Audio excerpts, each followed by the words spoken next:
السلام عليكم ورحمة الله وبركاته، أهلا ومرحبا بكم في حلقة جديدة من سلسلة فضفضة.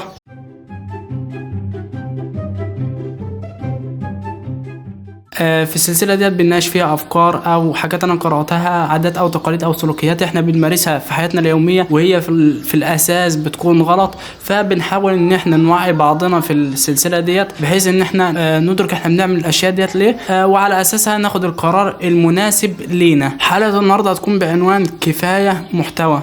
مش عاوز يفهم عني إن أنا بزهد في العلم أو إن أنا بقول كفاية تعليم أو خلاص بقى ما تتعلمش، لا خالص. أنا جدا جدا بشجع ان الواحد يتعلم، لان في حياتنا مفيش حاجه ملهاش اي لازمه، مفيش حاجه احنا بنقراها، حاجه احنا بنشوفها، حاجه بنسمعها، حاجه احنا بنتكلمها غيره وتاثر فينا. واي كلام انت بتسمعه واي كلام انت بتقراه جدا جدا بيأثر على حياتك، ولو مش بيأثر النهارده بيأثر بعد فترات طويله، خاصه في القراءه ما بتأثرش في وقتها. مع الوقت بتحس ان عقلك ابتدى يتطور، بتحس ان دماغك ابتدت تتفتح، بقيت تبص للامور او للمشاكل او لاي حاجه من نظره تانية غير اللي الناس بتبص لها. وده مش بتلاحظه من اول مره، لا انت مع تراكم المعرفه تحس ان الحاجه ديت خلاص بتنطبع في العقل اللاواعي، وخلاص بتعملها من غير اي مجهود او اي تعب. فحلقه النهارده عمرها ما كانت تزهيد في العلم، لا اطلب العلم ولكن كفايه محتوى.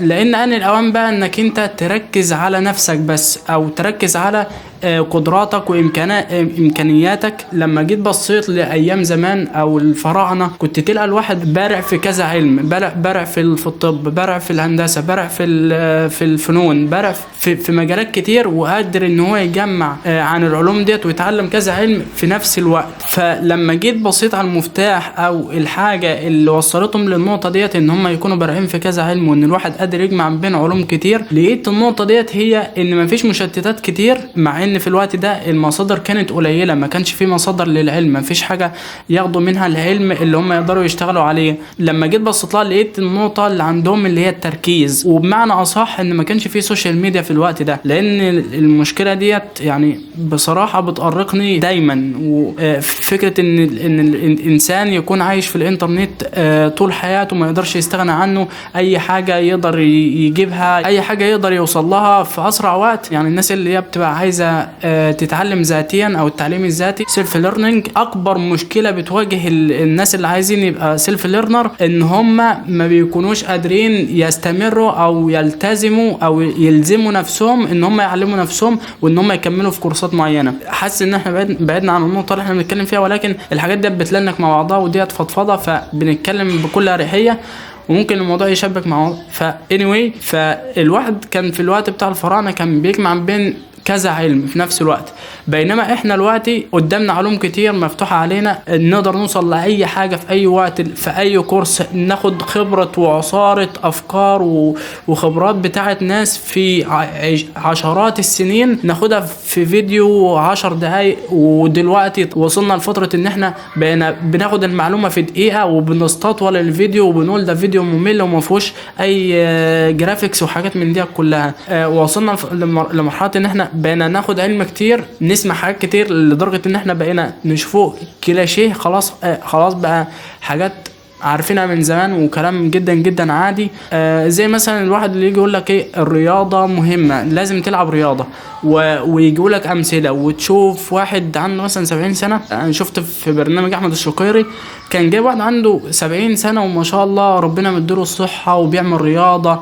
يمكن لو واحد في سن 20 في زماننا ده ما بيعملش الرياضة ديت وجسمه مش صحي للدرجة دي، لدرجة ان الشخص اللي هو عنده 70 سنة ده ما شاء الله ربنا كان وهبه ان هو ما عندوش اي امراض، ما عاناش من مرض السكر ولا مرض السمنة ولا مرض الضغط ولا اي امراض مزمنة، ولله الحمد يعني ربنا يديمها عليه. ودلوقتي احنا كشباب تشوف الواحد عنده مثلا في سن 20 ولا حاجة بيعاني من سكر وسمنة ومش قادر يتحرك وامراض كتير جدا ومدمن سجاير وحاجات كتير. لما تيجي تسمع الكلام ده تقول ده الرياضة فعلا مهمة وجدا جدا كويسة، بينما لما تيجي تطبق بقى ما تطبقش اي حاجة.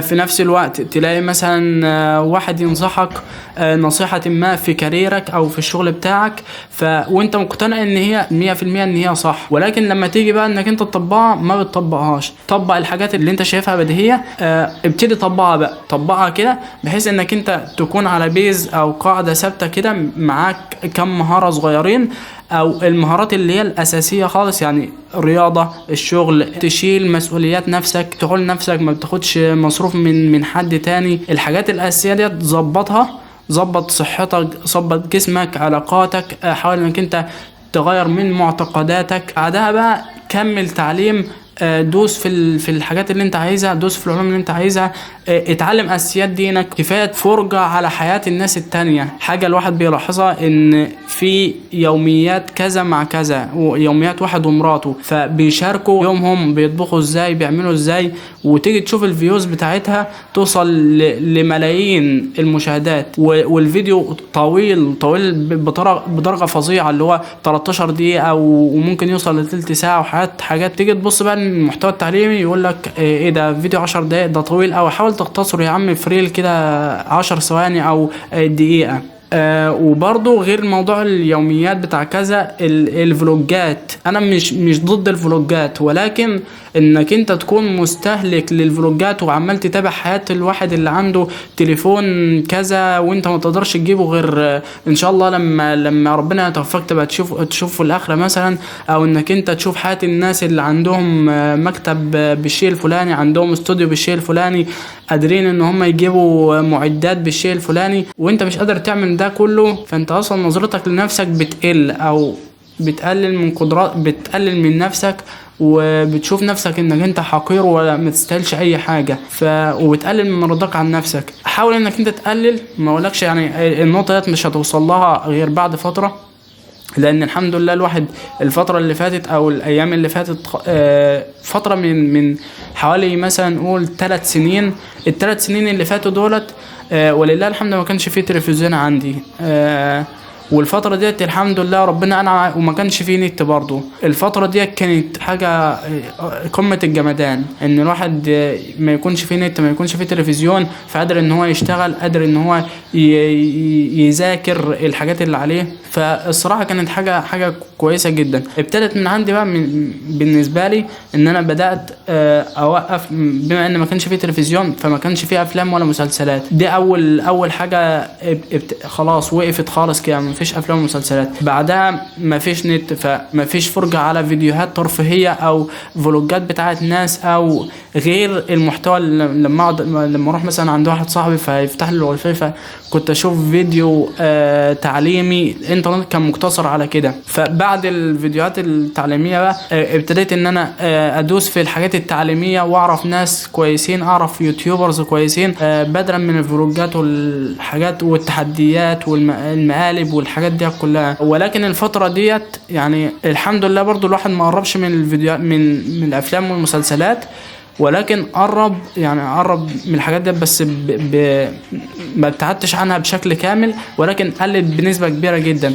ولو اشترت من الحياة خالص مش هتأثر عليا، يعني لو مفيش افلام ومسلسلات في الحياة انا مش هتأثر عليا خالص. بينما في ناس اصلا لو شلت منها التلفزيون او المسلسل ده او الفيلم ده حياته ممكن تتدمر حرفيا. بعد كده ابتديت بقى خلاص فيديوهات، بقيت اشوف فيديوهات تعليمية. الفترات اللي فاتت والفترة دي برضو انا حرفيا مش مهتم بالرياضة، واللي فعلا بيغضبني وخلاني اعمل الفيديو ده ان انا وصلت لمرحلة ان انا لما باجي العب ماتش كورة ما اقدرش اكمل حتى الشوط اللي هو 10 دقايق. بحس ان انا جسمي بيرتعش وعضلاتي بتشنك ومش قادر امشي ولا اتحرك ولا اعمل اي حاجة، مع ان في نفس الوقت شفت فيديوهات لم يكن عشرات الفيديوهات لناس موثقين التجارب وناس بيقولوا فعلا ان هي مقصرة. وانا حسيت بده لما في فترة معينة بقيت العب رياضة او كنت بمشي او بجري في الملعب او بلعب